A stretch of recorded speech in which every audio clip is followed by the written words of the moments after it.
I'm live! Oh my goodness, completely crazy with this pushing buttons. Hello, everybody. Hello, Karen. Hello. Is it Karen or Karen? Never know. Heaney. Hello, blessed Heaney. Yes, I know.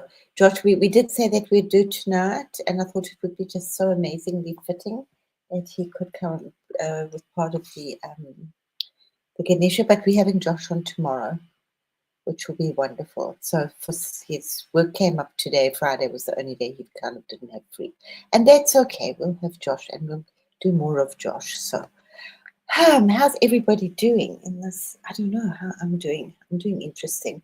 Besides the fact that my computer is just really not playing nicely with me, or not as nicely as it could with me. So welcome, welcome, welcome, welcome, welcome. Apparently it's a big day with stars today, and I don't know what, but apparently it's going to be an even bigger day this time next year with the stars. So whatever that portal is happening over this year is going to be very interesting. So 101,000 million things happening and opening up at the moment in this incredible universe that we're in. So it's just been happy birthday, Ganesha. So it goes on for actually 9 days if you want to do it for that, and obviously I will. So it can go on until the 3rd of September. Most people just did it. It's the big thing on the 26th and the 27th. And I think pretty much every household in India adorns a beautiful Ganesha and invites them into his home. So I've done such a deep, deep, deep dive. Let's just clear the space here. Oops, beautiful bells in Tibet. And we had such a beautiful session the other day with Ganesha. I really did enjoy that one so much. He has got so many beautiful faces. I'm really, really blessed and very honored to actually work with him. So let's just clear the space, the holy temples, and invite Ganesha in to be part of our wonderful ceremony. So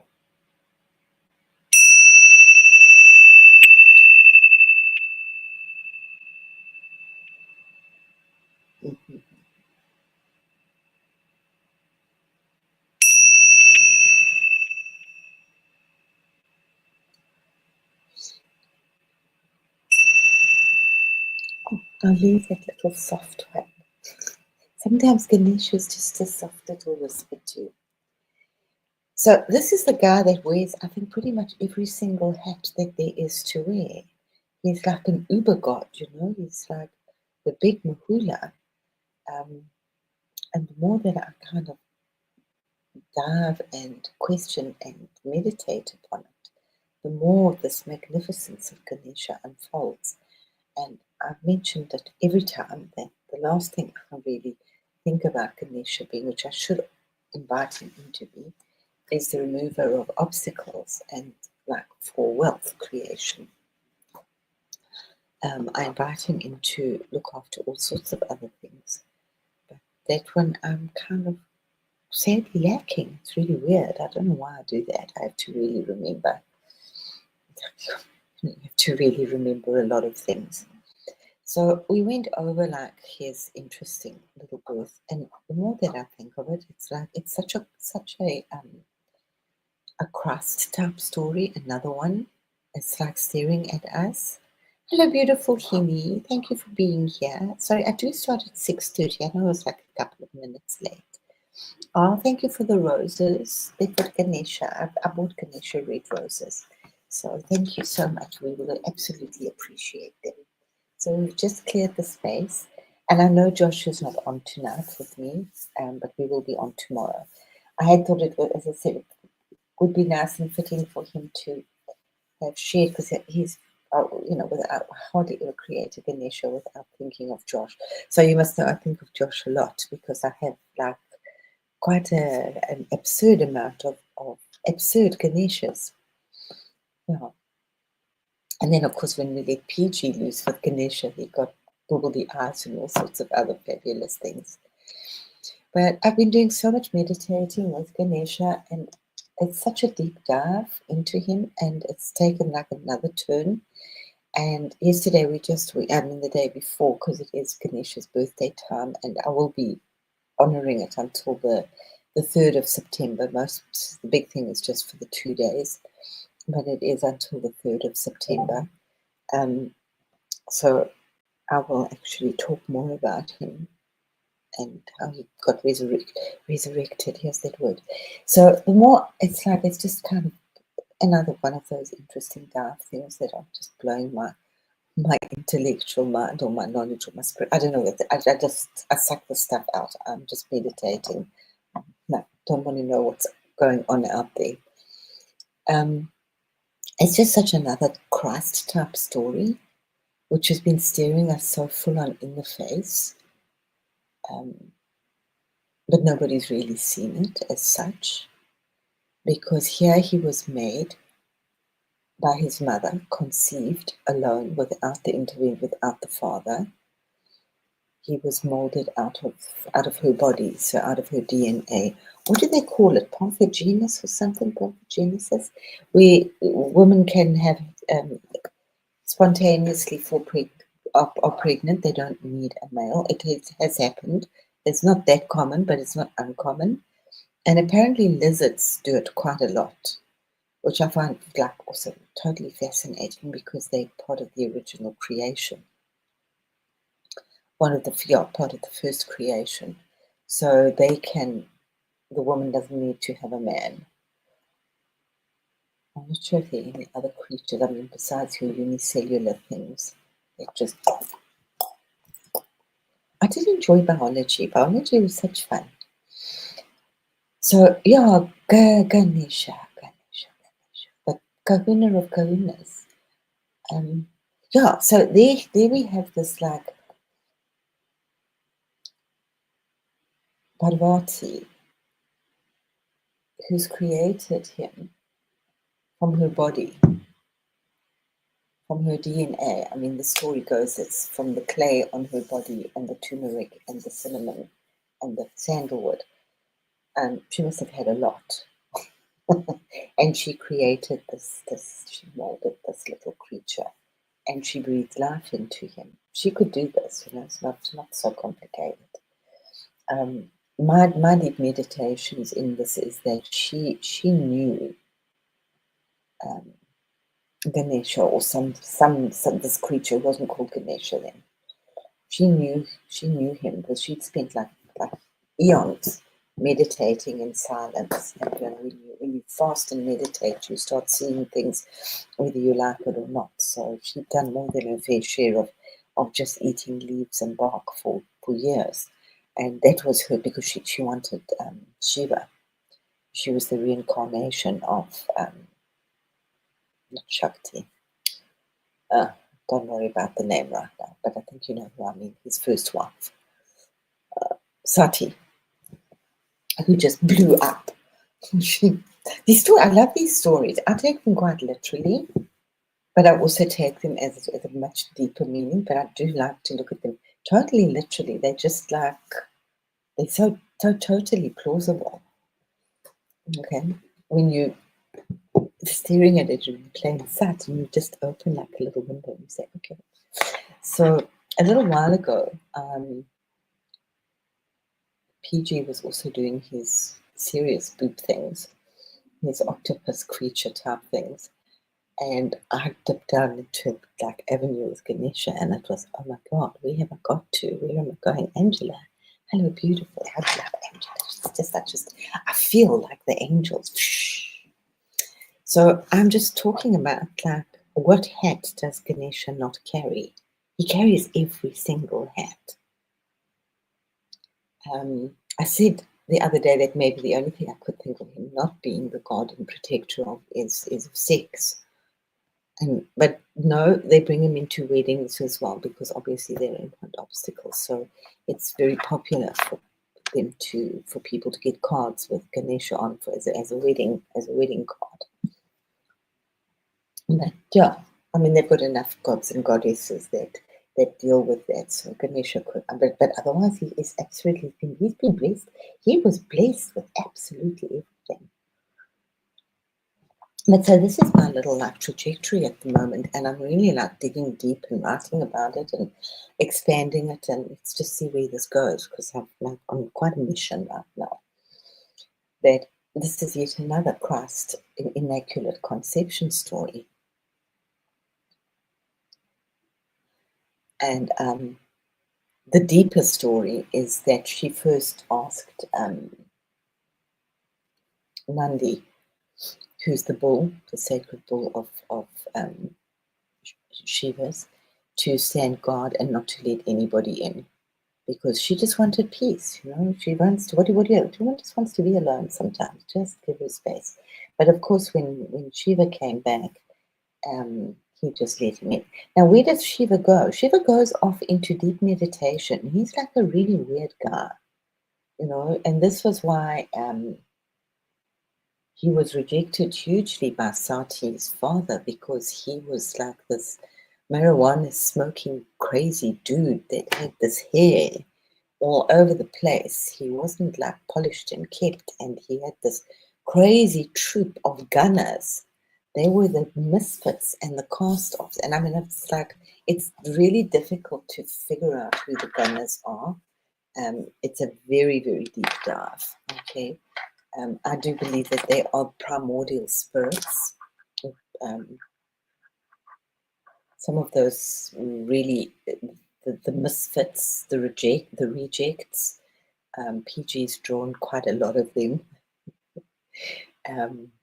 And yeah, as you see, even his head looks like an otter. That blew me away about a month or two ago. And it was weird. I still said to PG, I'm not sharing this with you. I'll see if you get it. I'm not sharing this one with you. So he kind of got it. We do work similarly.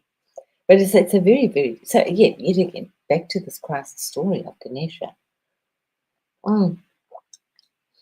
Then she made this incredible being from her cells, from her body. They say she scraped the mud and the clay off her body, and the herbs and the herbs, spices, which is her DNA. So she wanted to take that route, which is definitely what kind of happened. And she made this little effigy. Now, in Africa, people have been doing this forever and 25 days. They make these effigies and they breathe life into them and off they go walking. So a lot of Africa, they call them tokoloshas. They are not always good things. They're quite malevolent. But Africa's full of this kind of stuff, okay? So just, if you don't enjoy it, put it on the shelf, or just it'll come and hit you. But this is where I'm coming from right now. My deep dive, of course, into Africa, which is just blossoming and blooming with such beauty and majesty. I'm so, maybe I did do a decent job. So she said to this little dude, and she was touched. This was her love, her absolute perfection of creation. Not just was he there to protect her, he was her companion, to talk with her, just to talk about the trees and the water and poetry and other stuff, when she didn't feel like being a diva and a goddess. And she just wanted a little bit of like quiet time, me time. And moms and their kids can really have really special time, And anyway, along came Shiva, and he said, "No, you can't come in." And he had no idea who this kid was. And there was apparently this huge, huge, huge battle. It wasn't just a matter of Shiva like pushing him across. Shiva used all kinds of magic and focus to get past. But because he was so connected with the divas of the underworld from Parvati, that there was this intense battle. And eventually Shiva took his trident and sliced his head off. Well, along came Parvati, and she was beside herself. So here we have the death. Like in the Christ story, we have the death. And she wept and she wailed and she was ballistic. I can believe. I can relate. And of course Shiva was like beside himself. I don't know why they didn't put his head back on. I had a thought about that. It was because then people would not take him seriously as he actually is.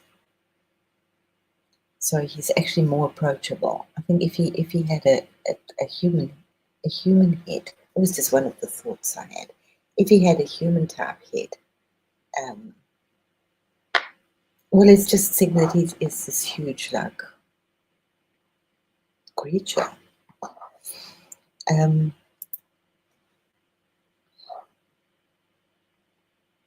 Oops.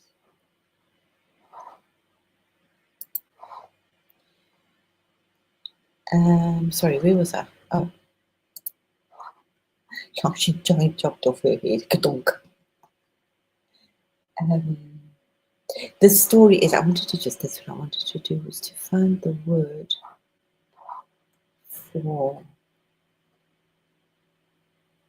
elephant. Now, I mean, if you go back in creation, I'm sure some of you have heard some of these things of Atlantis and even what they're doing today. It was not a problem to like sew heads back on and all that kind of stuff. You know, people have been doing this for millennia. Yeah. The story was that they had to find the first creature that was facing north.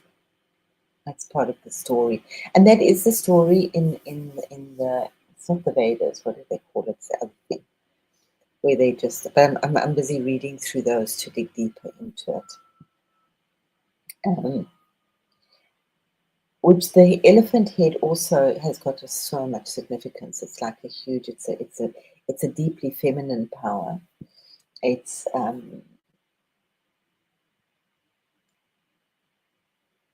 matriarchal society. They look after their children incredibly well. They bury their dead. Elephants are just amazing. Plus, obviously, the fact that they are huge, very little like it's going to mess around with an elephant. It also signifies the enormous amount of knowledge that he has because he's also the keeper of knowledge. There's some symbolism sometimes of cutting the head off is also that he loses his ego and he gets this different ego of the elephant. But then, I've got the wrong one here. Wait. I'm not going to make it here. It's a similar word. I really should write these down somewhere where it's easier for me to find. Because I can't remember what an elephant, and I keep asking what an elephant is in Sanskrit. To have it so safely put aside. Then I went off on a whole like thing to create these amazing cards of the deep and dark side. We'll come to it just now. It's a very similar word, but it's so far removed from Gana. So the Ganas are these creatures who were always around with Ganesha. But who are these Ganas? They are the fairy folk. They are the divas. They are the elementals of the streams of the 5 elements. Because remember, Shiva holds the 5 elements. They are also the misfits, the ones that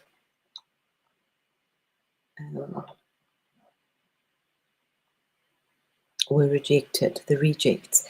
And I don't know if you know part of the story with me is like, it's right here.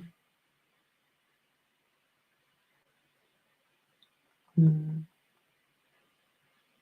I'll put it. I'll find it just now. I should just type it in here. Sorry.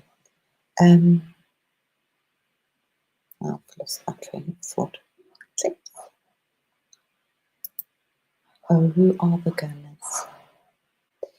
So we like to see them. So partly like that. These is the elements, the etheric beings, the beings of the trees, the elementals of the trees. Oh, I was saying, yeah, Shiva controls the 5 elements, which is why it's partly how I got into all of this stuff. Om Namah Shivaya, Om Namah Shivaya are all the 5 elements upon which everything is built. The Hindus and the Chinese use the 5 elements, but the Ganas, I'm digging into another level. They're actually more elements. So elements of remembrance. We know and the senses. Yeah. So this poor guy holds absolutely everything. Now I want to show you, like even angel wings. So, but he also, as you know, with PG, if you've watched some of our especially the latest shows, he's been really working a lot with the pixies that can't keep coming up for me, with the sort of the forest fairies as well at the moment, and the naughty little things, that you have to have boundaries with them. They are not always so sweet. That's why, I mean, I do understand, because I've worked with Tokoloshans. Not that I've gone out of my way to work with them, they've come to me. So not so easy to deal with.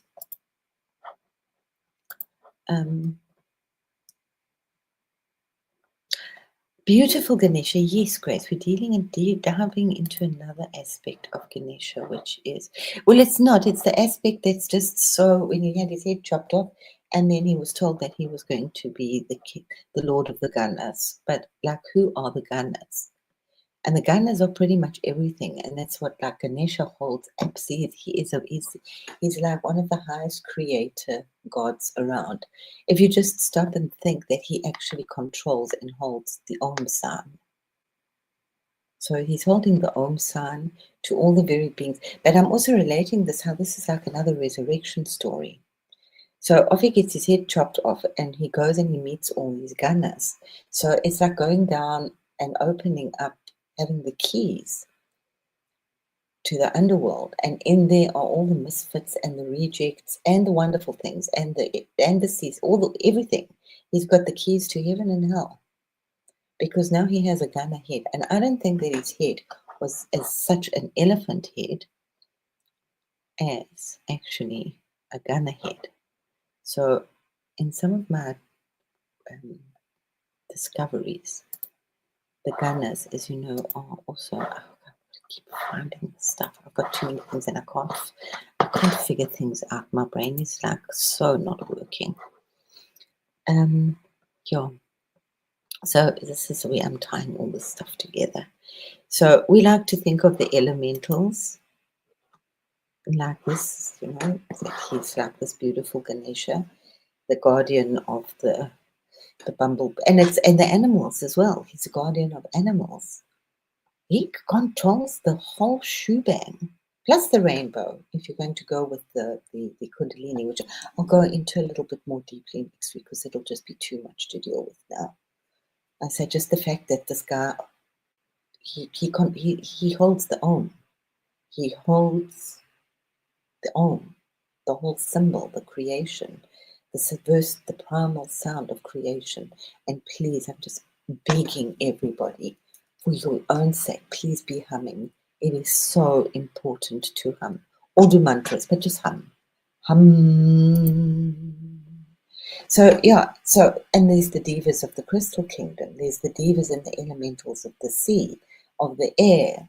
So he holds all those 5 elements and then some, because that was given to him because of this shock horror that he did. So there's this absolute superb love and deep forgiveness. I mean, he must have this deep love that he had for his beautiful Parvati. So anything you wish for, these are just elementals.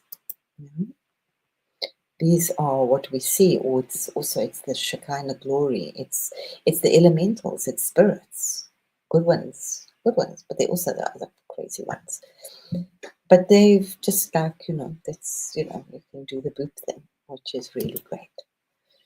Yeah, I mean, we like to think that they're all like, but this is Ganesha's kingdom. So if you want fairy folk, go take a walk with Ganesha. And it's the big worshipping time. It's right now till the 3rd of September. So this is his birthday. And yeah, that's like, just like, never forget who his father was and never forget who his mother was. So she created him almost like an immaculate conception without the aid of Shiva, without the aid of semen, which is, as I said, not that difficult to do. It's been pathogenesis, I think it's called. Yeah.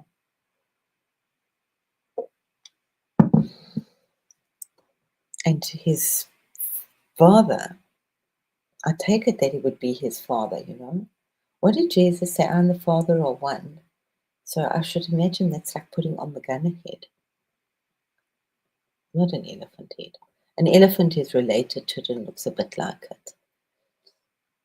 But Shiva has really, I mean, they give him a form, but he really has no form. He's just a pure column of white light. They give him a form too because they like this whole marriagey thing. Oh, there, look, he's got bubbles. Oh, we're playing. I've just put in. So these are gunners. These are the gunners. So I said, never forget who his father was. And his father, interestingly, have always holds the crescent moon, Shiva. So there's this very, very deep respect for the moon. It's the one thing that on one of the days of Ganesha's birthday right now, the moon mocked him once. So he had a bit of an argument and he got a bit pissed off with the moon. So you mustn't look at the moon, otherwise things will be very unlucky for you on this day. But Shiva has such like deep respect for women and where they are. Yeah? I think I've said it for a few years now. The Indians will put a little bit of perspective into our spirituality, thank God. I mean, it's much deeper and bigger than that, but they hold a huge key because that story's just been around for so long and they haven't changed it. What's also beautiful is that there are just so many different interpretations over the centuries, and nobody's saying you can't have that interpretation. So everybody's open to that interpretation. It just gives it, they're the deep mystics and the deep scholars. They just like open up more and more layers. So then we have, so don't forget, because we're going to go down a deep, deep hole. I'm trying to keep it light. It gets very deep.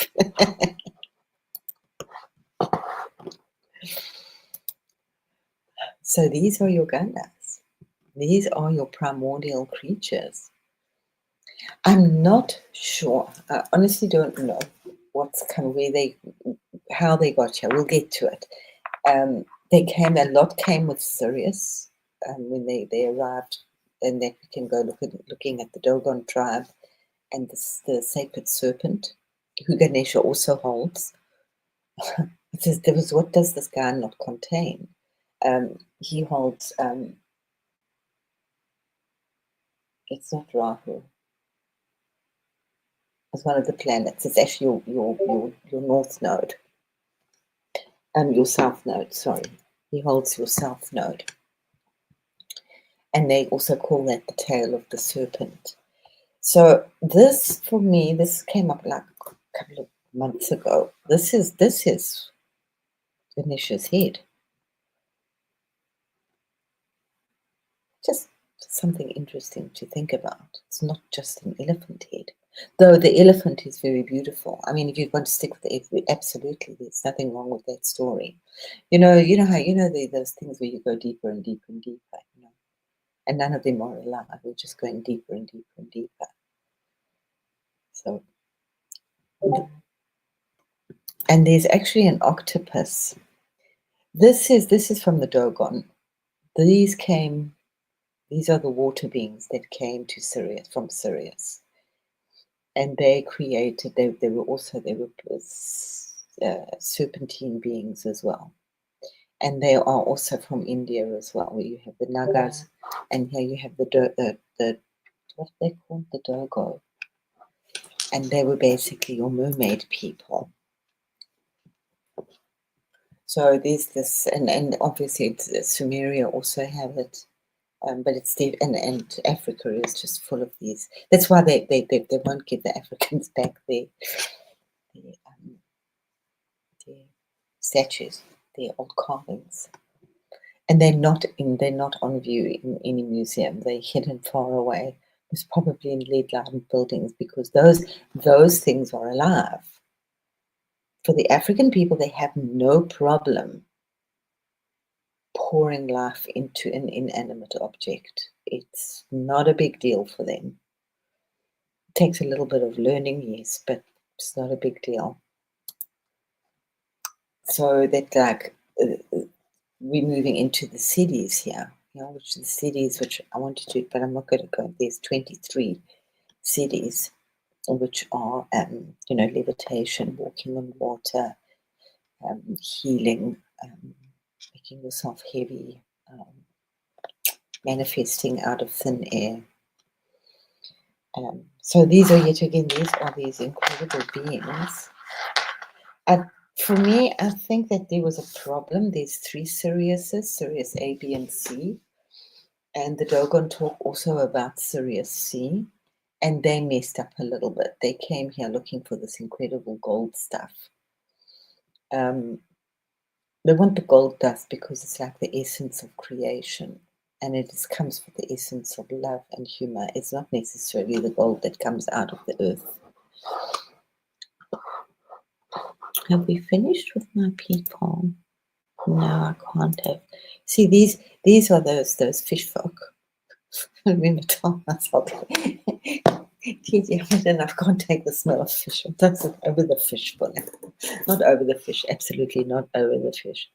But this is my deep dive. This is not Ganesha. This is the deep dive into African stuff, that I do know quite a bit, but I know very little. The world knows very little.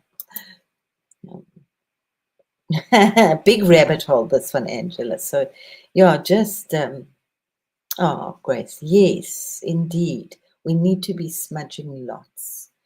And it was something also, yeah, sorry, I will try to stop being in my wallowing in my waters because I have actually got a lot to share. And if I don't share it, then it's too much to share. It's almost on a daily basis. That's like stuff happening. So even if I'm just bumbling through, it's absolutely fine because I'm fascinated where these rabbit holes are going and I'm not seeing it. It's fine. It's okay. I know what I do. Also open stuff up. And I'm kind of obsessed with this right now. Oh, yeah. My Ganesha.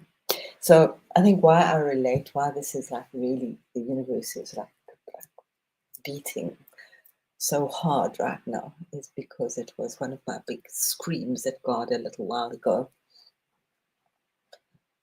I've always lived in fairy tales, been queen of the fairies, all that stuff gone through, done, got the crown of thorns, etc., etc. But fairy tales, and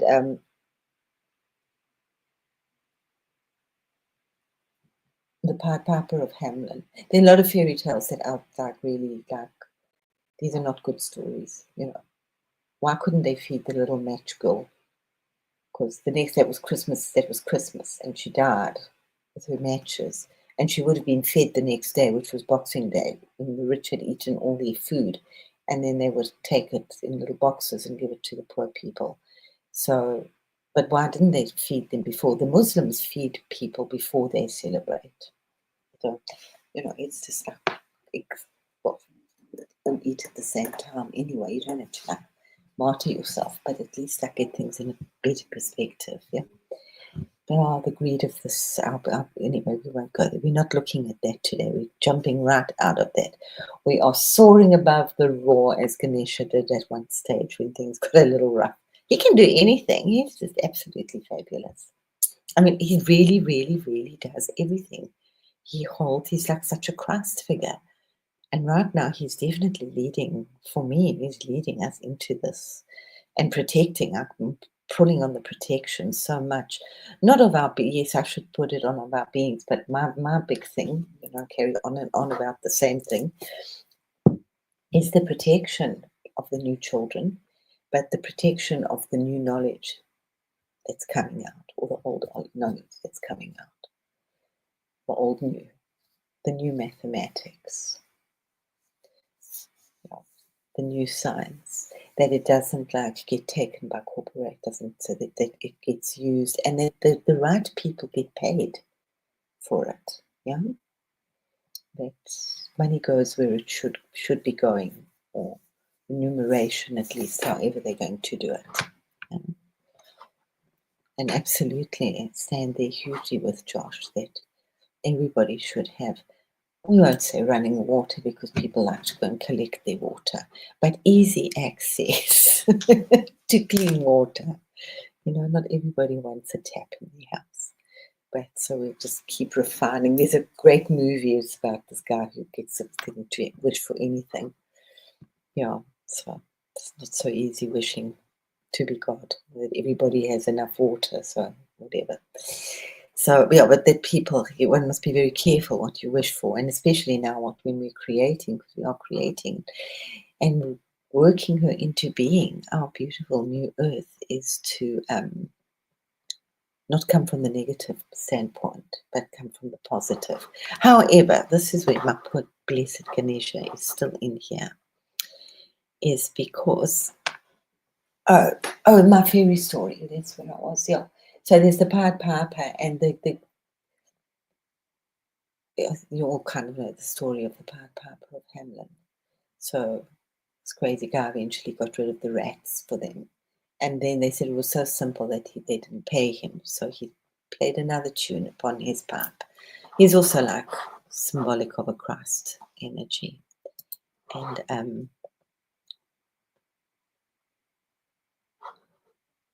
there's a lot of, I'm sorry, Grace. It's I think a lot of like unpleasant, not very nice stuff. Let's put it that way, is jumping around at the moment. And I'm going with people that I really trust. They like having some really hectic visions or dreams right now. So let's just keep smudging and protecting. And I'm just like really remembering to protect, remembering to put myself and my loved ones in a golden bubble in the morning and the night. And if I can remember it, and that's you guys, whoever I can just think of in that bubble, and in the day as well. And good. I'm so glad you did. And sometimes remember, because this is a deep dive. PG and I really worked on this. He's over. I've seen this stuff, so I'll say he's okay. It's not easy. If you just stop to think, but don't think too long. If you know the Jesus story, that when he was on the cross and when he died, he went down to the gates got the keys and opened the gates of hell and freed the people from hell in those 3 days. So that wasn't a very pleasant journey. Yeah? And he must have had to stand very, very strong and firm. We've been in similar places. Many people have. It's like anybody can get there. Also depends on your DNA. No, it's not so. Anybody can. But yeah, I was just actually listening again, Grace, to a little bit of Edgar Casey, and he's very big on you can have anything you want as well, but just treat it with respect and do simple ceremonies, and protect the space. Because we are so not alone. Every single second, you know, you might have had some visitation in your dream and felt that you were not alone. But this is still happening all the time, and it's going to be happening more and more and more because the portals are open. There's no veil or next to nothing anymore. So obviously we want to try and keep our own energy as clean and as high as possible. Sometimes we're really busy, doing stuff, and it's not always, we can't do all the things that we know that we should or could or would do. But try to get it as much into nature as possible. Really embrace your waters, whichever one it is for you. Embrace your water, embrace your sunshine. I'm going through, what a zingy ear. I'm going through another beautiful level of embracing nature again at the moment. And it's like, it doesn't matter how small it is. Just be like a tiny little glimpse. It's just so beautiful and filled with so much love and sweetness. And that, interconnection. Yeah. So he's got some really nice, just even if you just start with the primer, he was like really fascinating, very, very interesting person. Yeah.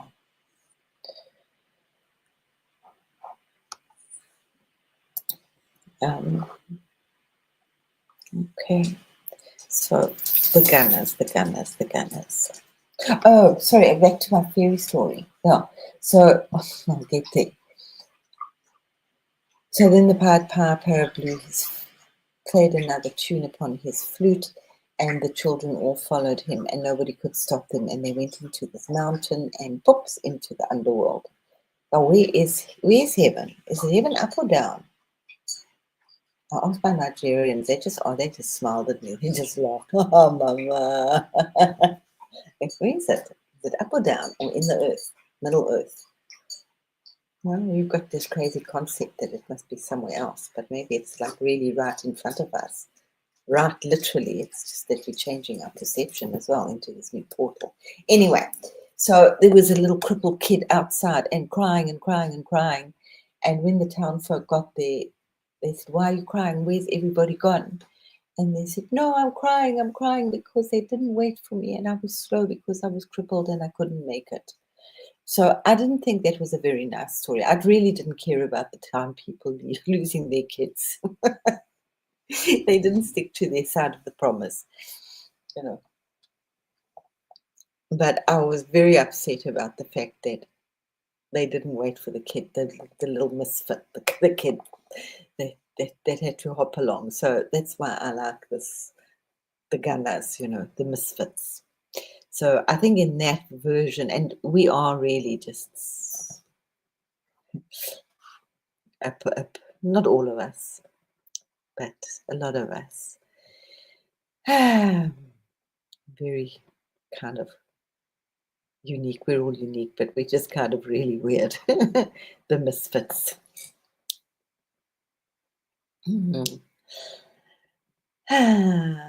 So, who are the gunners? They sit at the root of the primal fire.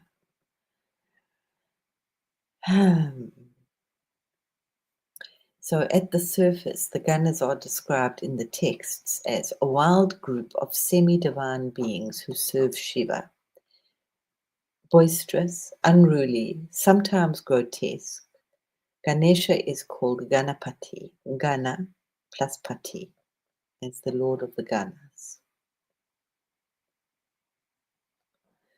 Okay, but that's just the first layer. To understand the Ganas, you must shed the polite mind and enter the dance, the crazy, wild, dirty dance of the cosmos. The Ganas are the unnamables. Some people might want to call them, I don't know, I don't want to give them names. Just call them the Ganas, the unnamables. They are the shadow and the light, the fear and the joy, the cries and the chants. They are the energies that exist outside hierarchy, outside caste, outside perfection. Some are fierce, some are strange, some are tender, but all are pure in essence because they have not been tamed. So they're like children, children, and so we must become like children. We think that we must just be all nice and sweet and happy and sunflowery. No, you can be angry. Better not to be. But, just have that anger and then let it go. Don't hold on to it. Have that bout of jealousy. It's okay, like kids. Have a screaming fit and then it's over. Okay. In the Vedas, they call the Ganas those who dwell between the breath. So go back to the void again. So if you want some more sense on this, you can go and watch the last or the previous live with PG. I also went into being deeply in the void. I just love it because we come from different spaces. I mean, I often say to me, we're in a different book on the same page. This is like, yeah, I like that. Okay, it's fine. And the Tantras say they are the forces unclaimed by gods or demons, the raw fragments of creation. Nobody wants them, not even the baddies. But so I don't want to use that word. People get all crazy in their head. They're like, the things that really didn't work. If nothing's left behind. Nothing's left behind. Oh, that was a slip. Nothing ever dies, Yeah, exactly. No one is left behind. Absolutely, in the spiritual awakening. They are absolutely, thank you. Yeah, they are this totally, and it's like they're the real misfits. Sorry, I'm like really like and I shouldn't really like, because I walk around and I talk and it's like comes out all beautifully, but I'm like still like so worried what people will think of me. I'm gonna like disturb their tender toes and talk. I just also to change, get the right words. They are really the outcasts. I would often think what my life would be like. What it would be like if I invited even just half my friends all together. Would have been crazy, insane. Because I just travel so many different worlds. Yeah. No one is left behind, so it's like quite a big. So we've got to all pull ourselves together because we are the no ones. Just take each step that comes. Absolutely. So these are the forces unclaimed by no gods want them. No demons want them. They're just hanging around there. Shame, man. Really shame. In tribal India, they are seen in the dance troupes that spin in madness.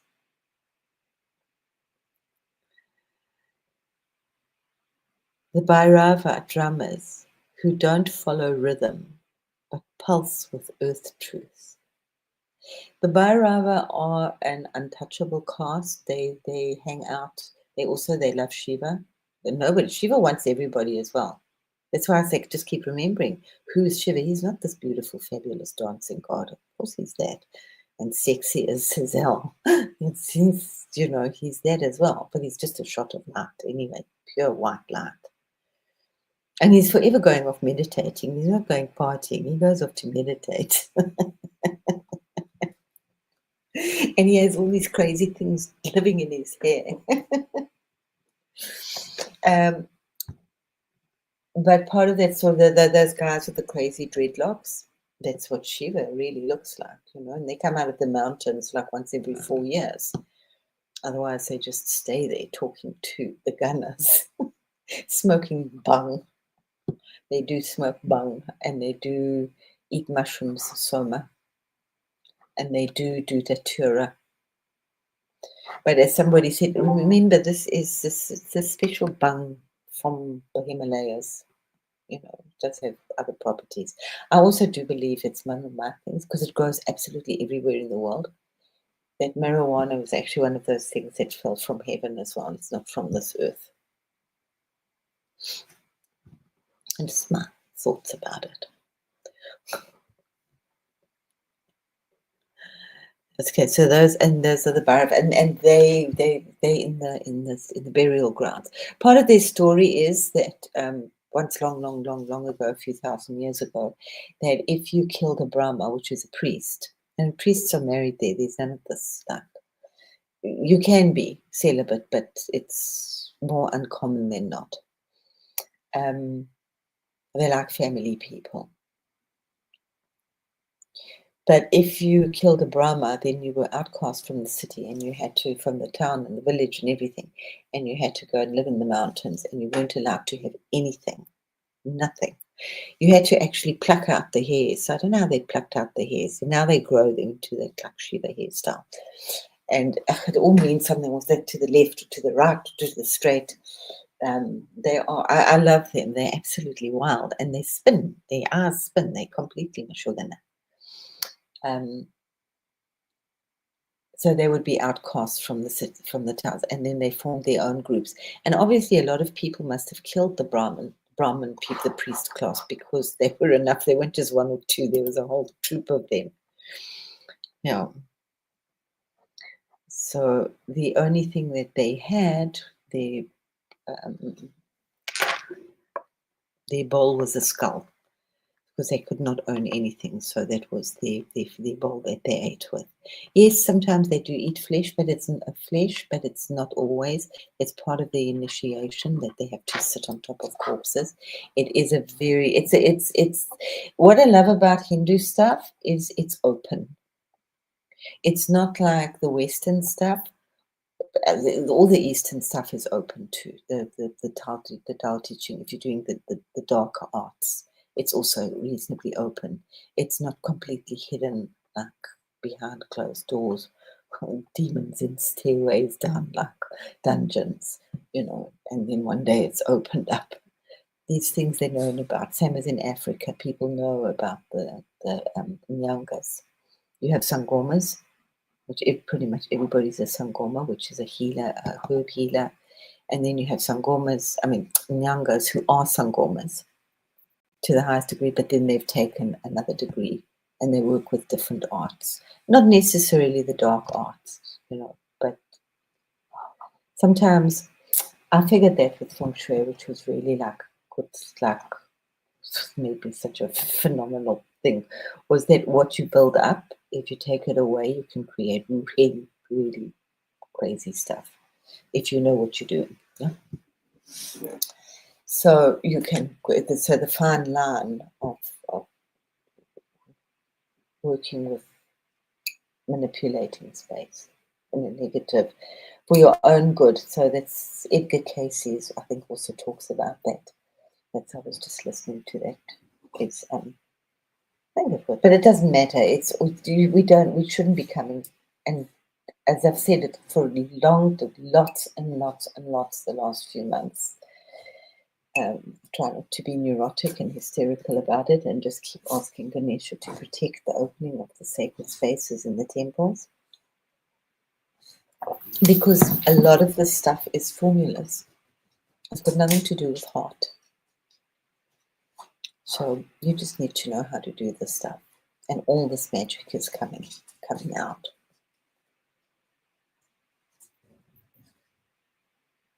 Yeah, very drawn to teaching. Yeah, very much. They have so much wisdom and so much sense in them. Hey?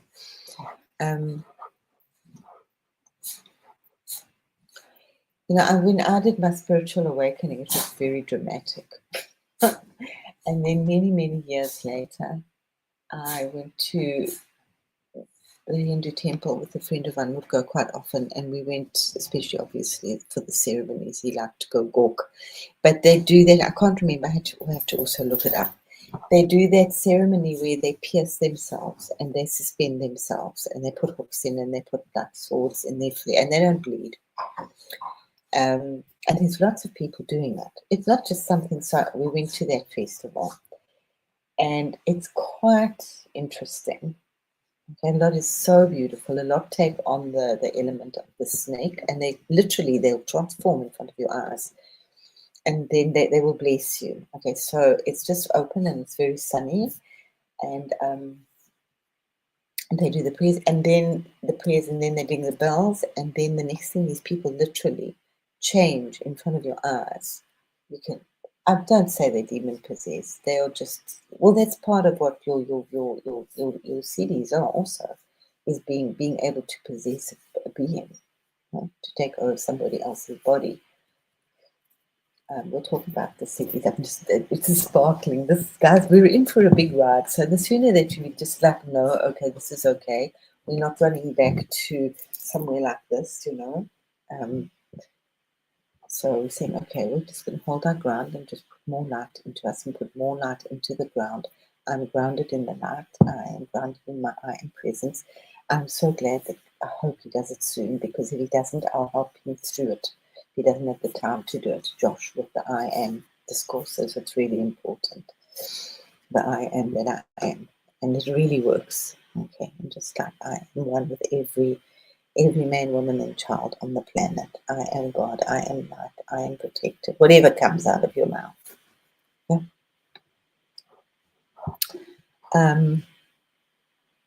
Yeah, because you know what? I think I had I watched some really interesting movies and read really weird books as well. But I watched a lot of those crazy action Chinese films, and they're cold, but they have the magic tricks. They know how to use them, but there's no heart. And obviously, this is like free for all, guys. So we just need more and more and more love, which is why I just love to put pour love wherever I can. Not where, just like when I open my tap. I'm still doing my water. I'm big on my water. Just pouring it out wherever I go. And I go out to three times a day at least. Okay. So let's see what else we had unearthed here. Not there. Okay. So the outcast. So who are they? The mad dancing troops. And as I say, if you watched anything at the beginning of the year, or whatever it was, I can't remember these names. You know what? If I was Hindu and I spoke Hindu, I would remember them, because they've got a meaning. For us, it's just a name. Now, the outcast healers, the disabled shamans, the transgender sadhus, people that nobody wants. These are the Ganas, or part of the Ganas. The beings who carry power because they were never welcomed into control. You know?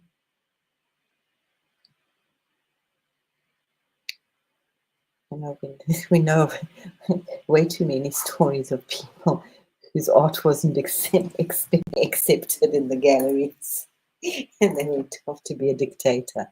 So let's just have Ganesha on our side. Do I need to spell it out for you?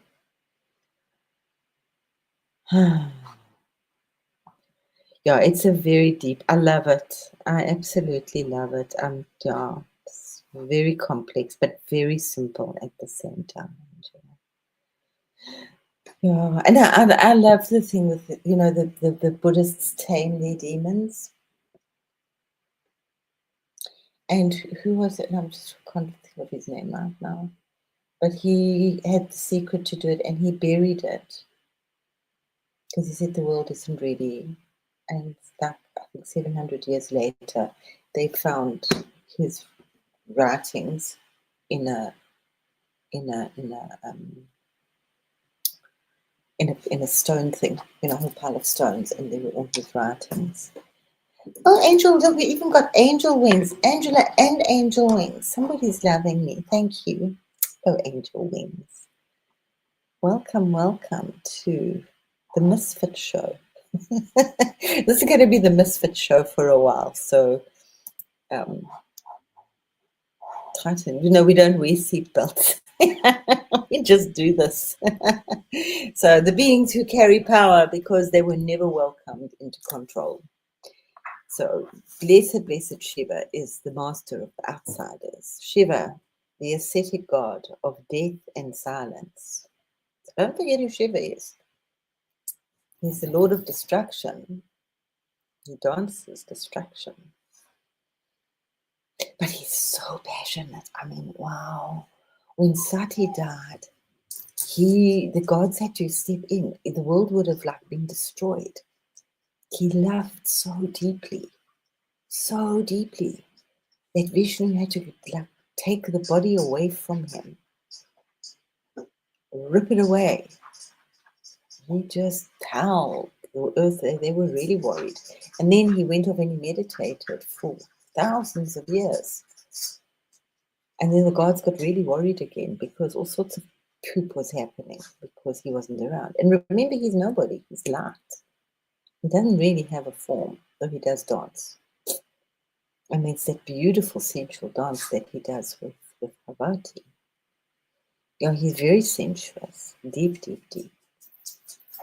Okay, so he is the god of death and silence. He gathered the Ganas, not to control them, but to honor them. That's wonderful. He loved them because they were unpolished, because they were real. It's like the original Mother Teresa, It's so easy to outcast people, because they don't believe. And I think most of us in our group everybody's been outcast on some level or another, just some more than others. And they all lived happily in Kailash on the edge of the sacred and the chaotic. They howled, they sang, they danced, they drank some and lived outside the rules. If you are Bhairava, you don't have to be vegetarian. You eat meat, you drink, but it's dedicated. It's another form of Shiva that really they call it the Tantra pot, but it's got nothing to do with sex. They don't do sex, or they do, but it's not anybody they're not really married people, very few. But they do everything that they're not supposed to do. They live in the cremation grounds. Sometimes they do eat flesh. But that's part of their initiation, and they will feel they will have to do something that they really don't want to do. And it's in the Bible too, where somebody had to make their fire over the excrement, and he said, no, God, I can't do that. So they might have to eat the excrement, or eat rotten food, or eat a bird, or something. It doesn't always have to be the flesh. I've done quite a long study of these guys over the last year. I was totally fascinated by this wild lot, and I did it a very complicated way around. I wanted to hear it from the original people. I didn't want any white men's way into interpretation of it. And into Shiva. Shiva really called me first with the 5 elements. And I was just thinking, I'm really holding the water at the moment. I think we'll see. Because it's feng shui, it's just basically wind and water, but the 5 elements as well. And the water, every week, it's taking on a whole new dimension. You're taking salt. That salt is that's exploding knowledge in my. It's exploding my remembrance codes, Okay, so they howled and danced and sang. They were really this he also kind of it's become quite popular, obviously, with the youth, a lot of young folk, because they think it's a free reign to smoke marijuana and drink, but it's not. It's really not, but they are the kids that listen to that death metal music. And anyway, then came the child who would become their pati, their god, is Ganapati. Ganesha, the tamer of the untamable without taming. When Ganesha was born and restored, the Ganas recognized him. Because, as I said, looking back, trying to like assimilate it, it's the Isis Osiris story, it's the Jesus story. So he died. He had his head chopped off and he died. So he went down to where all the Ganas were, to the pits of wherever he was going, where people go when they're dead for a while. And then I believe he got a gunner head, not an elephant head. Ganesha was, but it was making the manifest, the unmanifest manifest. He became, the gunners recognized him, not because he looked like them, but because he carried their heart. So he went off there and freed them and knew what they were up to. They saw a boy with a body made of a mother's love, a head that had known loss and transformation, a being who had already walked through death and returned whole. He wasn't above them, he was one of them. You are us, they said. You are the stillness of our storm. You will not tame us, but you will teach us to serve love. I absolutely love that line. You won't tame us, but you will teach us to serve love.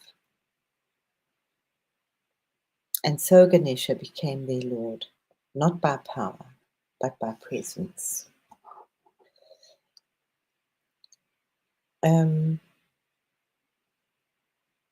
Rudolf Steiner, he worked, I say it really rudely, but he,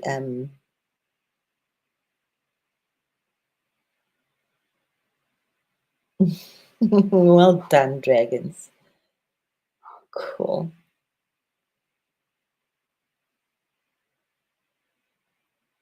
You will have to come and talk to us sometime. Yes, she was very busy. I do like Shiva. Yeah, we are named the Misfits. Absolutely. Josh put it so beautifully once to me. He said, we're a bunch of broken shoes. And I thought that was just so lovely.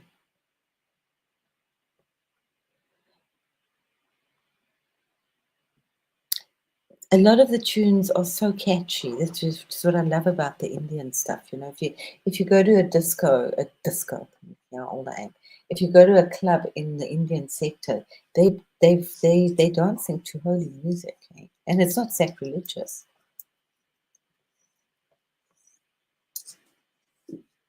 But I love that he taught that they would serve through love. They would learn to love. Yeah. But by presence. Metaphysically, the gunners represent every force inside you that doesn't fit neatly.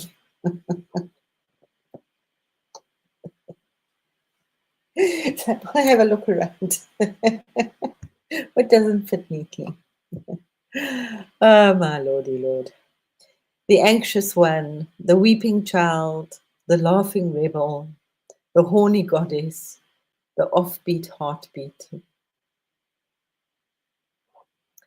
Yeah, the rebel without a cause, the crazy dresser, the cross dresser, within reason, all the elemental impulses of the universe, not just fire, water, air, but what those elements feel like when they rise up in you, in their primal nature. Remember, like a child, very primal. All the parts of your psyche, the ego tries to suppress. Be a good girl. Talk nicely. Yeah. So sometimes what we see in these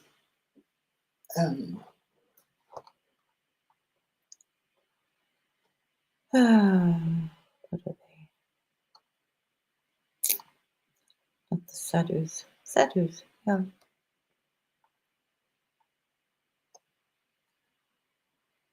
So you'll see them drunkenly walking. The drunken sadhu that stumbles through the forest. Now, remember in India, they're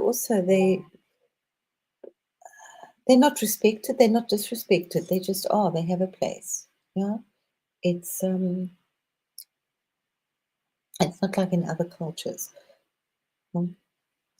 So the meaning is your own holy chaos. The one-eyed dancer howling under moonlight. It's your own primal freedom. The fierce protector who cannot speak is your own silent guardian. The stuttering voice that still sings. I love that. Your own courage to express what has no words. And remember, it's your story. Has anybody been doing the primal scream? We will get back to that. It's going to be big, guys. We need to all go scream that primal scream. To call upon the gunners, don't light incense. Don't sit perfectly still. Move, laugh, cry, drum, break the rhythm. Just like pull your hair out. Be real. Be authentic. Kick the door. Kick the monsters. Kick whatever you need to do, guys. This is like I've been working also after this now on, like, I've just created 13 amazing cards, which are like,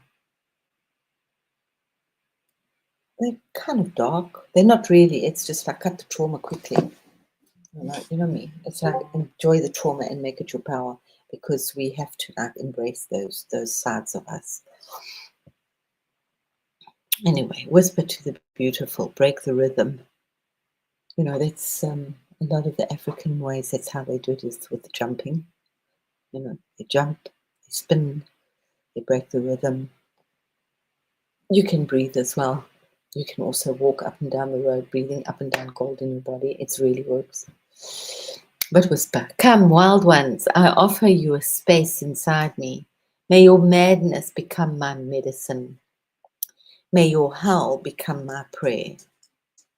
And Ganesha will arrive, not alone, but at the head of a stampede of flipping liberation.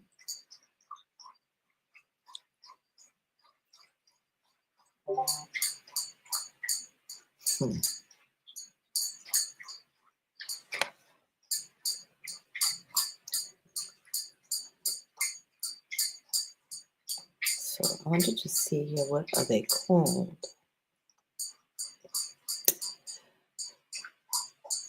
Okay, so I have created now. I wanted to see what that is.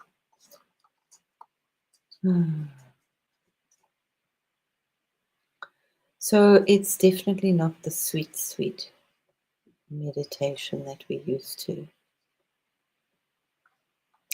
It is very sacred, and as I keep telling you, I look at Ganesha as the protector of beauty, first and foremost.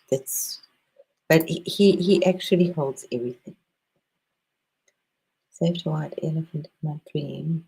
Oh, that's so beautiful. Thanks. Yeah.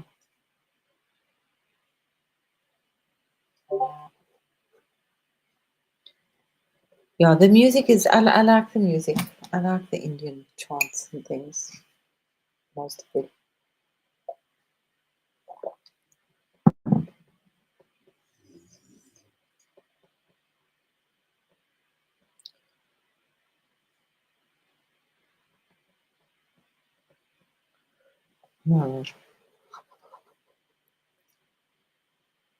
Yeah, we have to look after our little children as well. It's like interesting kids coming in as well. So that's where I just want Ganesha to. So these are part of the cards. I've drawn them brought them in as 13. Very interesting cards. I'm not sure just how I'm going to present. Well, I'm going to do some readings. And I only wanted to do 13. The first, but my computer's not working nicely. Didn't like do them all. Let me see if I can.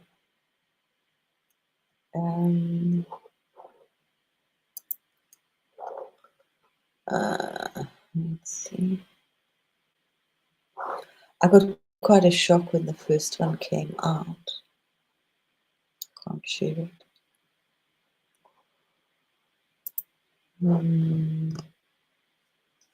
But let's just see which one we want. Okay, let's see which one draws me to stop. So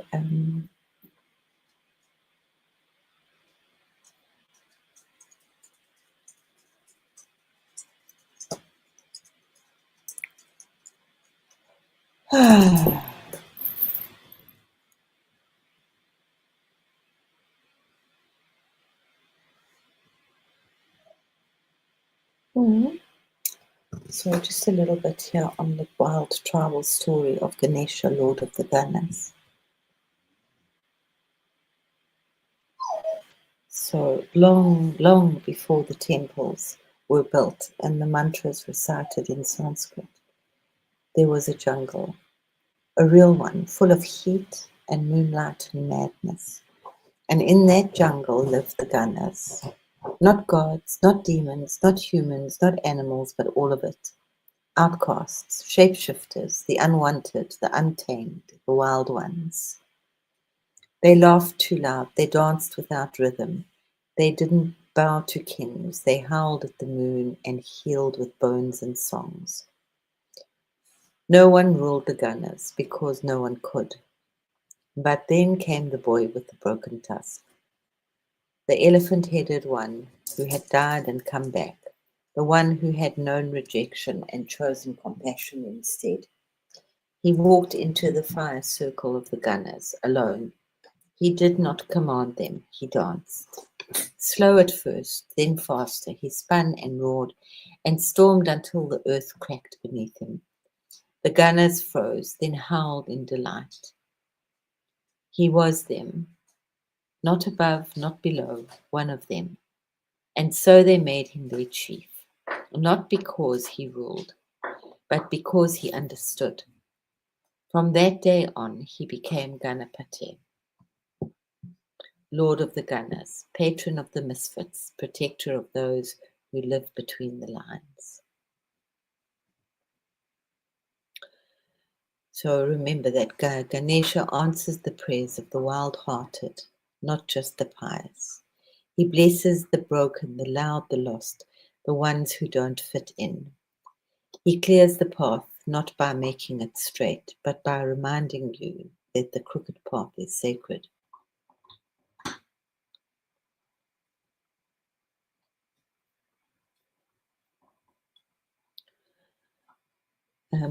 I'm trying to, and I can't actually find where I put it here. The cards deal with, so these are cutting to the core very quickly. I found of our dark side. People don't know my story, bits and pieces of it, but grief is like dreadful, and some of us have had like unmentionable things happen. Grief, traumas, there's people all over in the world, if you've been raped, like horrible people, guys, and then along with that comes all the shame and what society puts onto all of that. So some of those things are really, really difficult to move through. It's funny. You must go and do your shadow work. Well, fuck no, you don't want to go and do your shadow work, So these cards, I hope, will give us a quick way to let us actually scream, deal with the grief, turn the grief quickly, to let the burn baptize us, to refuse, just to like really go in there and feel that excruciating pain because sometimes we feel that, and that's the way out is through it. Yeah. Mm. And then to come through roaring with power, roaring with your primal scream, roaring, like I didn't cry in childbirth, but some women do, roaring through childbirth. Yeah, it's painful. It's like this part of that is quite messy in life, yeah, and we've got to like cross those boundaries, those borders before we can fully embrace where there will be no more pain, there will be no more sorrow, there will be no more grief. But if we're not leaving it behind, and I think for me, I've always said that's why nature is always just so wonderful. Even if you don't have nature, you will always. It was just something I'd like thought about for many years. That when you're in um, darkest times of your life, there will always be a bird, there will be a tree, there will be music. So it doesn't matter if it's a pot plant or you just happen to hear a bird. It's not that the bird's going to come and do the whole Snow White thing on your thing, but you will hear a bird, and there will usually it'll be an insect or an animal. Oh, these crazy guys! They have dogs. They have wild dogs.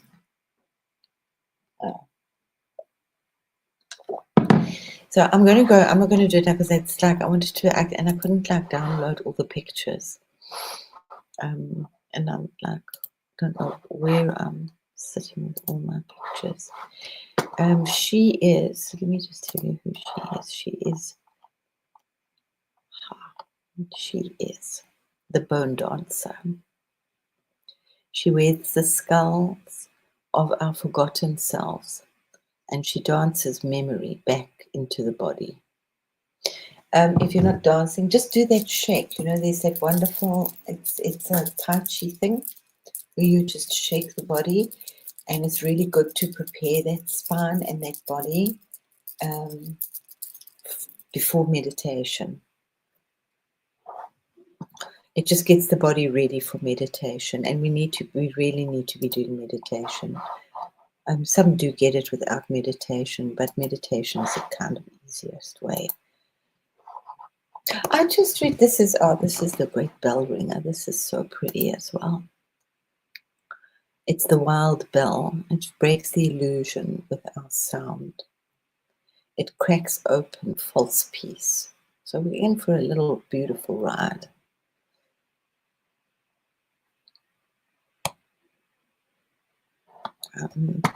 Then we have let's see what we have next, because they said they didn't. The lost tribe, or the tribeless ones. You have no tribe. Everybody says, "Oh, you have your tribe, have your tribe." Well, guys, I have no family. I have no tribe. I'm the last of my family. It's like really weird, There are other people that also really have nothing. So the lost tribe, the ones who remember their way through the dark, and they walk with you. And remember the Edgar Cayce thing, you are not alone. Every second of the day, you have got people around you. So really start tuning into them. Just like protect yourself, that you only like allow the good to come in. And don't try to command them. Remember, we've got Ganesha. He didn't command them. They will offer you, they will protect you, but you can't demand. Well, you can ask them to protect you. You know what I mean? You can't make them do things for you. That's another thing. And then we have the veiled mirror. Let's see, we have this beautiful veiled mirror. Yeah. Which is ourself in everything, yeah.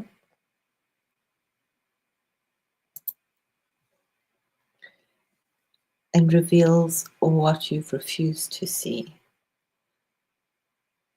She is the guardian of brutal beauty. see if we can just go through the veiled mirror. That's what it is. An elephant in Sanskrit is a gaja. Gaja. So it's similar to an elephant, but it's not an elephant. A gana is a gana, and a gaja is a gaja. But he is called Ganapati, Lord of the Gaja, of the Ganas. Okay, so let's just start where I was going with that.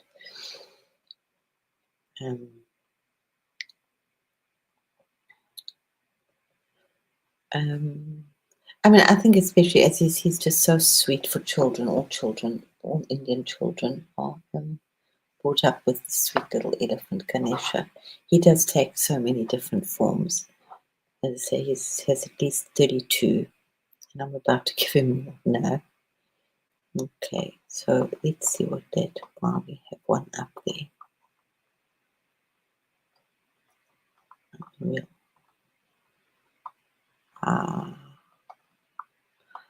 No, it's the one that I didn't do.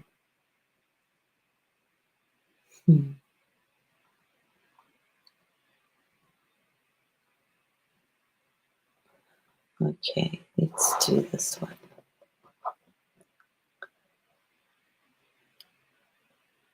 I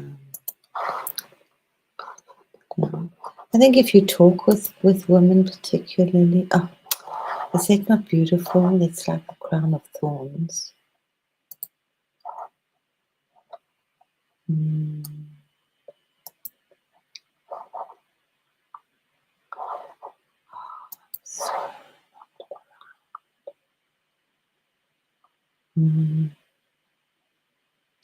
The keeper of thorns.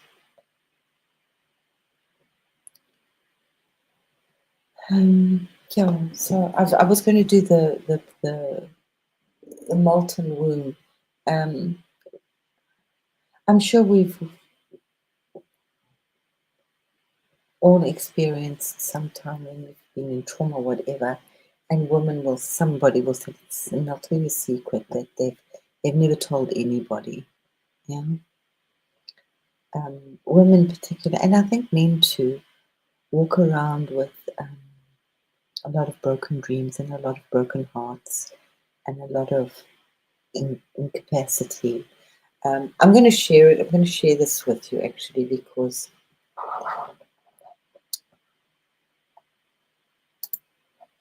she's not here.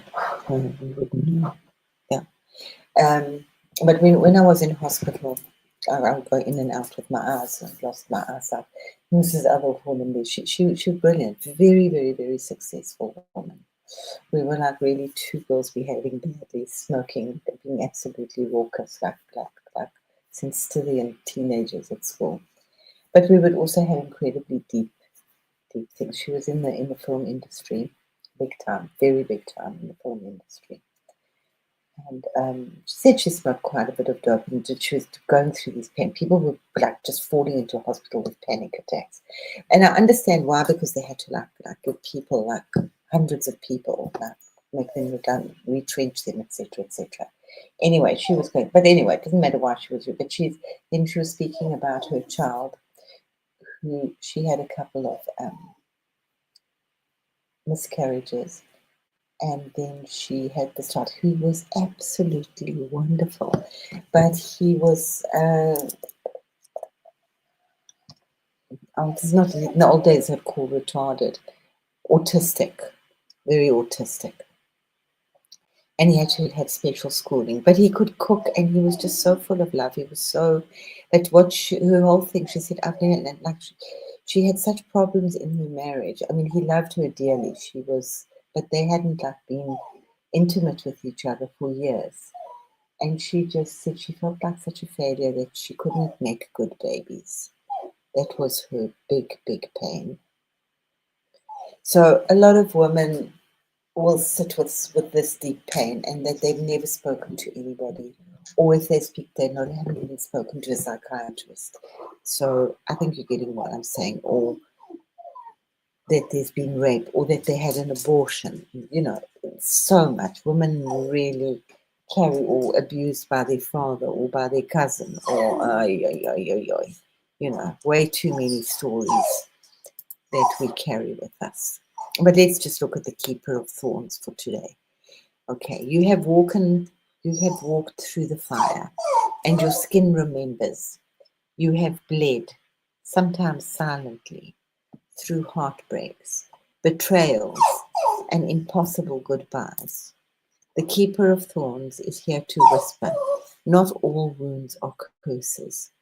Some are sacred gateways. She teaches that the strength is not the absence of pain, but the grace to carry it with tenderness. Every thorn you've carried has carved space for deeper compassion, for fierce wisdom, for holy remembrance. This is a moment to stop hiding your pain in shadowed corners. Sit with it, tend it. Let the thorns fall from your hands and place them gently upon the altar of your becoming. Can you choose not to harden? Can you weep without shame and let the sacred wound become your crown?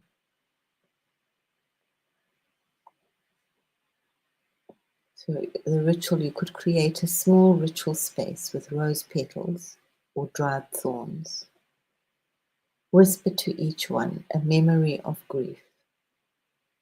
Then anoint your heart with rose or frankincense oil and declare, this pain is no longer my prison. It is my passage. I am allowing hurt and I am allowed to heal.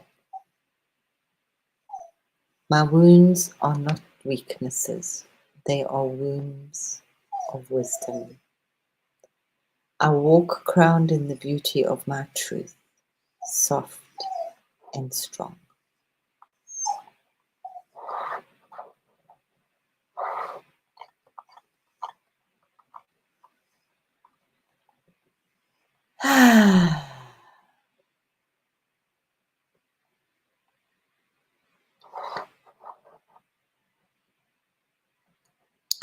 So yeah, let's use a little taste of the gunners where we're going. Down a little, we'll be going down a little, but quickly. Yeah, thank you, Angela. Yeah, um, yeah. Some women, and I'm sure some men too. That's most of them turn out to go the gay route because if they've been abused as children, you know, they've usually been smacked. I don't even like. That's just dreadful. It's really, yeah. And I would also say, which is like, you can do so much at home, but you let them out into the world out there, and the school will mess them up in a couple of hours. This is what it is for now, but we don't want that anymore. We're looking at different solutions, and if we don't have those solutions, then we need a safe space for them to be when they're at home and to be able to talk about things.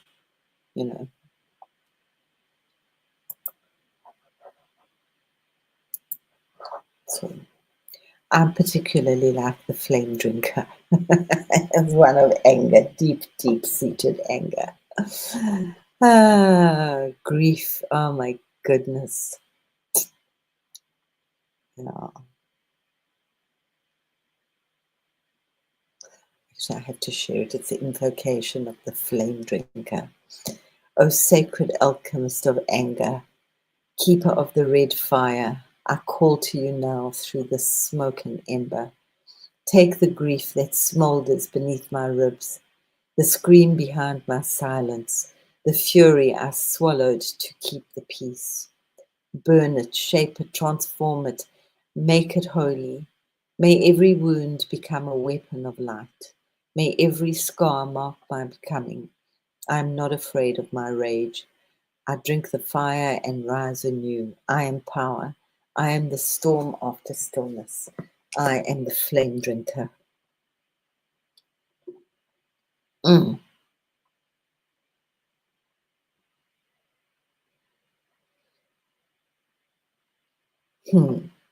So, my dear ones, I'm going to let us move on to this beautiful day. Yeah, it's a pleasure. So I will, yes, I'll get the cards finished within the next, or printed in the next 2 days. It's kind of finished. I'm just like trying to put them together. And it's interesting. I just thought 13. I've been working with that 13 number as well. And I thought, we don't want more. We don't want more. These 13 contain enough. So it's the sacred 13, which is also the 13th, the 13th sign of the zodiac, which is the sign of the serpent. Hey, Victor, this is an interesting dive to that. The sign of the serpent, yeah, back to the sign of the serpent. There's lots of snake is really manifesting right now. So I'll just draws to mind one of Nietzsche's quotes. What if the snake does not shed its skin, it has to die. No. And it's just wonderful that in feng shui, there's the 4 around and then there's the inside, the 5, which is representative of the snake, because we are the snake. And if your house is in balance, you should be shedding your skin quite often and transmuting, not transforming. You don't transform, you transmute. Yeah. So let's just leave us with this beautiful invocation of the sacred threshold. And we will see you tomorrow with Josh. I'm sure that we will touch on some of Ganesha because I can hardly ever think of Ganesha without thinking of Josh. So I stand at the edge of remembrance, barefoot and ready. The veil is thin, the breath is wide. May the ancient ones rise. Bone dancers, joy keepers, thorn bearers, to walk with me again, with sacred laughter, grief and gold. I unlock the 13th gates. I call upon Ganesha, guardian of the threshold, remover of illusion, master of the sacred codes. Open the path before me. Gather your wild ones, the gunners, and awaken the flame of becoming.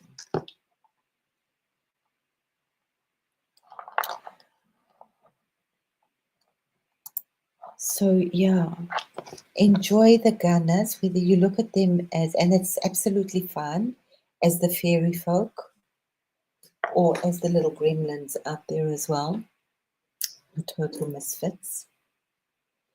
And definitely digging into this journey more and more. And we will be working with, and yeah, just through Ganesha right now, only through him, because he holds everything for me. Whether we like it or not, it's like you don't have to believe in anything. It's like gravity, you don't have to believe in it. Whether you like it or not, it exists right now. Yeah. That's also another one of the senses is gravity. So we're moving into a whole new, another one of elements. Gravity is connected to time, is connected to remembrance.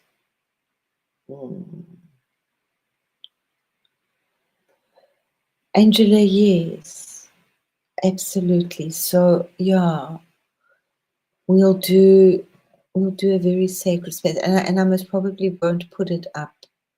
Maybe we will do a join in type Zoom thing if you want to with the cards, but I won't put it up for public, so it'll just be that private. Yeah, because it's absolutely we holding, and the feminine, but the male too. Hey, the men have, I mean, they've been incarcerated. It's in prison, locked up for like 20, 30 years. The stories that come out are like wild. And we're carrying all of that somewhere, in our liver, in our kidneys, and we don't really know what it is. Well, almost everybody's carrying that ancestral stuff. Merry winds. Love, love, love. Thank you, my darlings. So yeah, so we're going to be looking at, and as I said, I don't want more than 13. It's enough. Who wants a deck like this of 44? Nonsense. Sorry. It's just, you know what? I think I come with this from a space. You know, my father went through the war, so I know Grace understands that it's like nonsense. You just get on with life. And yeah, you do. You've got to build a bridge over it, you know. Otherwise, you can fall apart completely. But yeah, but you have to deal with it. And in the old days, we had our friends, but then sometimes we're also too scared to tell our friends because we don't have the shame. And that was interesting. I read that was a mail book. I was house sitting when I was in one of the things I did when I was in America when I lived there. And this guy was, he was on such an amazing path. And he got into India for a few weeks. And I was house sitting. It was a friend of mine's brother. I just gobbled up all his books. It was all the male stuff, you know, so the male version of Women Who Run with the Wolves. So that was, yeah, the lover, the prince, the king, the shaman, yeah, those books. But there was this amazing book which was called Healing the Shame That Binds Us, which was very interesting. And now we see that shame is like the last. And somebody brought it up somewhere and they just said, I don't feel worthy in one of the truth waves. So, yeah. I mean, we have to, as I think many like answered, you have to just forgive yourself. But sometimes it's we need to burst that bubble. We need to cry, or just feel that pain. It doesn't have to be full on, just that intense pain, that release, and say, okay, that's it, it's done. It's like shit. How could you do that? And it's okay. You can go out into the forest and have your little pity party. That's why the forest of plant is always so wonderful. You know, there are many stories. The king has donkey's ears. People whisper their secrets to the trees. And then the wind comes along and tells the whole world. Yeah. But that's what nature's there for. And Victor said that, and it's absolutely every single little thing. And that's how she's talking to us. Now we're going to get manifestations and all those other things. I'm kind of spoiled because I kind of get used to those things. And I don't relate when I don't have them. But like today, yeah, you can always build a bridge. Or you don't even have to build a bridge anymore, Grace. You can just fly. Or put on your big boots and jump. You know, there's so many different ways. I used to like say, you know, everybody's got to get up to the top of the mountain. But how are you getting to the top of the mountain, you know? There are many ways up to the top of the mountain. You really don't have to walk barefoot in the snow. You can have good shoes on. Some people take a helicopter. Why not? You know, that was Alexander the Great, how he unlocked the Gordian knot. They said that whoever did that would rule the world or something like that. And he looked at it. So he took his sword and he chopped it. Isn't that broken? It's unraveled now. Move on. He was amazing. Besides my son being called, but he wrote extensive diaries, and what you read about him, this guy, I can't remember his name. I think they were written in Italian. But there's a fabulous, fabulous trilogy. There's a little bit of poetic license, but most of it is just like 80 or 90% of the books are just from his diaries. So I like that stuff. Yeah. Yeah, we are the bridge. And sometimes, you know, you can like really push and pull other people through. Yeah. And yeah, just hope somebody will push and pull you through somewhere else. You know, not too much against their will, but you know, I'm doing this that we need intervention. Oh, it's hell, it's horrible. That every minute or something, it's too insane. The amount of millions. could be 2 million every second. A sentient being is unalived. So that's an animal or a bug or a snake or something, or a crocodile. Animal for food per second. It's not the right thing. So there's a lot of prayer going out for that at the moment. Well, not prayer. No, I don't want prayer. Don't want prayer. I want intervention now. This must stop. We've walked so many long roads with this, and so many of us older folk are quite jaded. I had many years ago, a few years back, I had a discussion with one of the guys from Greenpeace. I said, please, I'm like, I support it. And where are we now? I said, I'm just old and I'm jaded now. Which is sad, I gave my whole youth to all of that stuff. And now it's just become another army with AK-47s, and they're like real pirates. Before they were a couple of hippies tying themselves to trees. Now war, it's serious war. They're in battle, seriously big Greenpeace war battle. Yeah.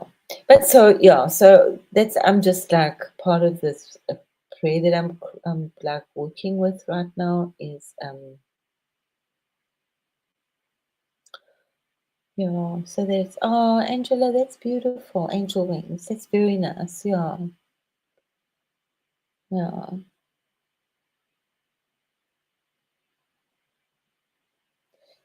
Yeah, and just as, and remember, it's okay. Just don't take it out on other people, because it's your stuff usually. It's not their stuff. I did share that with you. Was I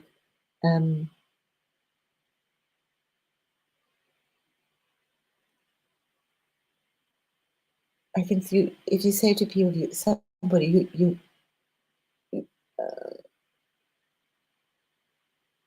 they haven't put their dishes in the dishwasher. Okay, something everyday simple. Okay, I'm angry at you. You make me so angry because you haven't put your things in the dishwasher. Don't say that. Please don't. Just own it in a weird way. It's I'm experiencing anger. The dishes not being in the dishwasher are causing me to experience anger. And sometimes when you say things that way, they actually have far more impact than just having an explosive burst. So just be aware of what Josh is really going on right now about. I'm angry, so I'm experiencing anger. My body is tired. No, my body is tired. I'm not tired. My body is tired. I'm old. No, my body is getting a little old. Okay.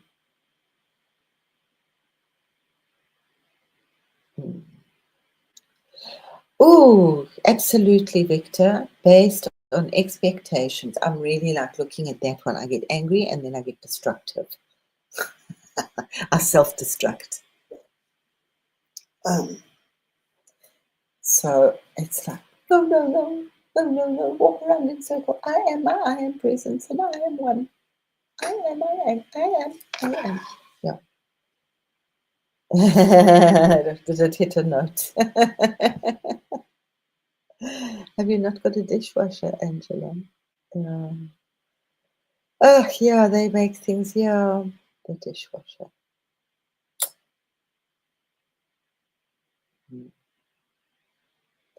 I have so little now, and I really don't want any more.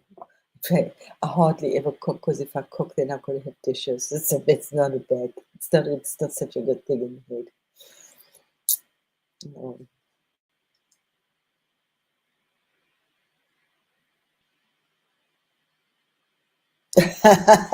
Die bliksemse donder se moer, yeah. They have a very, yeah. They had it. Their parents were very harsh, eh? The majority. They still a generation or two back on the evolution scale. Very much still that children must be seen and not heard type of thing. And yeah, they got to be whipped, spare the rod. because it all comes from the kerk, and they like that one. They're very scary people. Yeah. No, they do anger. I think it's all the meat they eat. They eat way too much meat.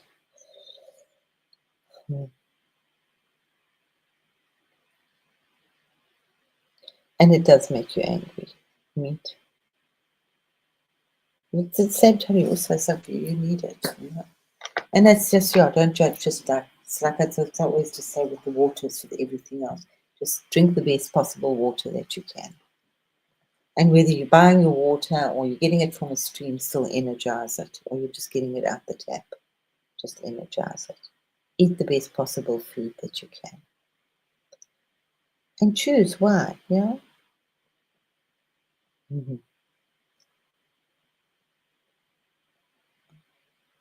But so and your choices can change. So my beautiful ones, I'm loving and leaving you. I'm going to go and play with my gunners, my fairies, my fairy folk. They keep coming up in cards. They came up also the pixie way and the fairy way. I will do those for you. Got some like interesting little cards. They orbs, photographs that people have taken. And just to be aware. So it was so interesting because I've really been working with these for a long time. Hi and bye, beautiful Karen.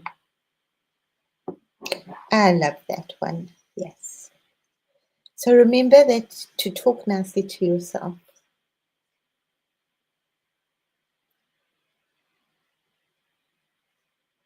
Mm-hmm. Mm-hmm. That was, and I would listen to that thing of Lily's how we brainwash it. So, and it was, I just, for years I knew that with the pink and the blue with kids, with boys. They actually, for many, many, many centuries, they dressed boys in pink because it was red. It was a soft form of red. And men with power. And girls were dressed in blue because they were close to the sanctity of the Holy Mother Mary. And then obviously it so much changed in the 50s. They got it like, this whole brainwashing thing really like got thrown at the world. Just the same as that breakfast is absolutely BS. Breakfast is this, most people only eat breakfast around about 10. The brunch is the right thing. To eat right away is not a good thing. To actually only eat in the afternoon is much better. Yeah. Anyway, have a wonderful, wonderful time. Have a beautiful Friday and have the most magical evening. Millie, love you lots, my beautiful. Boys were all light red, pink, and girls were blue, blue for the Mother Mary and white, obviously. And the whole breakfast cereal thing, that was just to make the wheat farmers maize, not wheat, maize. It's quite interesting to like look at politics and how it's affected the planet. Money, money, money, money. Yeah. Like, what was that was so interesting now? I just read that from Japan, because Japan didn't drink milk at all.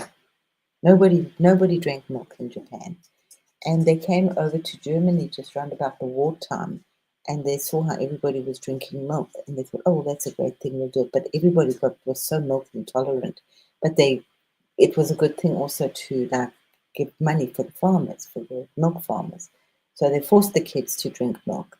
And now there's another thing that they do, something like a sauna, but it's like really hot water, and you all drink cold milk afterwards. She said she didn't know why, but you just drink cold milk afterwards. Yeah. So, and these guys, and that was about the cereal as well, and it was actually to stop children from masturbating. Marketed as a healthy breakfast, and it's anything but, because the Puritan founding fathers thought that maize would stop you from masturbating.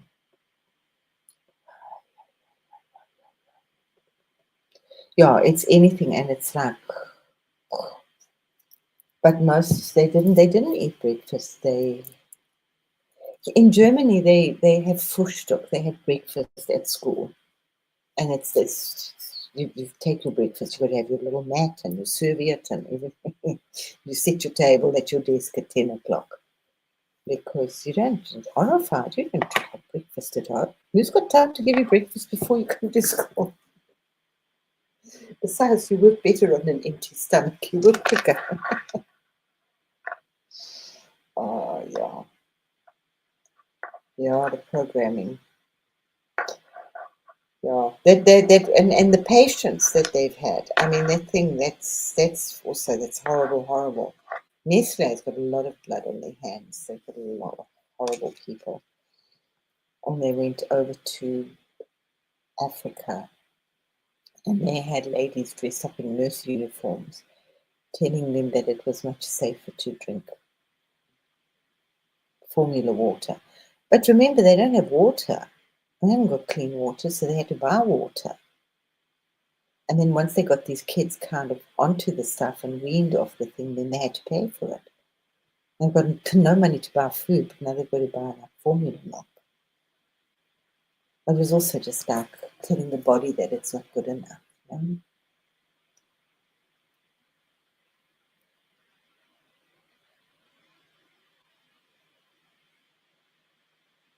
know? No. Oh, there was so much. And yeah, I mean, and most breakfasts are actually savory. This whole sweet nonsense is ridiculous. The Buddhists only eat until 12 o'clock. They'll only eat in the morning and then they fast till the next morning. And they eat soup. And a lot of Buddhists eat meat. So they have a like lentil soup thing. And if they will actually strip you of your colors if you're a Buddhist monk, if you eat after midday. It's like a real taboo thing. Huh.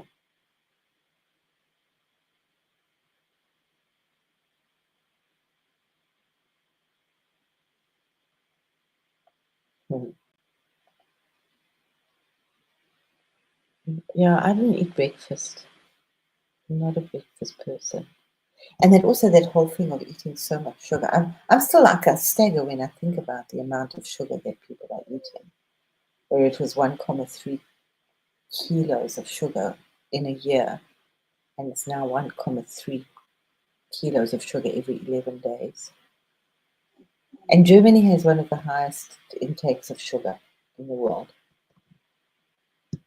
A lot of sugar. With all the chocolate and the sweets they like. Mhm. Bon appetit, Millie. Enjoy.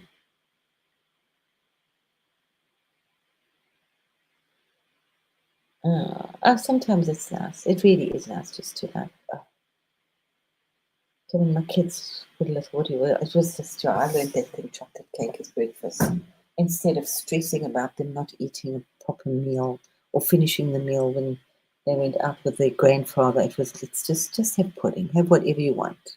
Whatever you have, as long as you eat it, just finish it. So,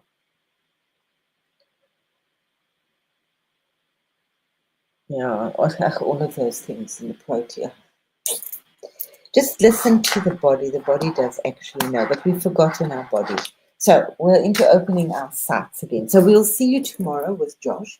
I'm sure that's going to be interesting. I'm not quite sure where we're going with it. I'm sure that we shall entertain Ganesha a little bit.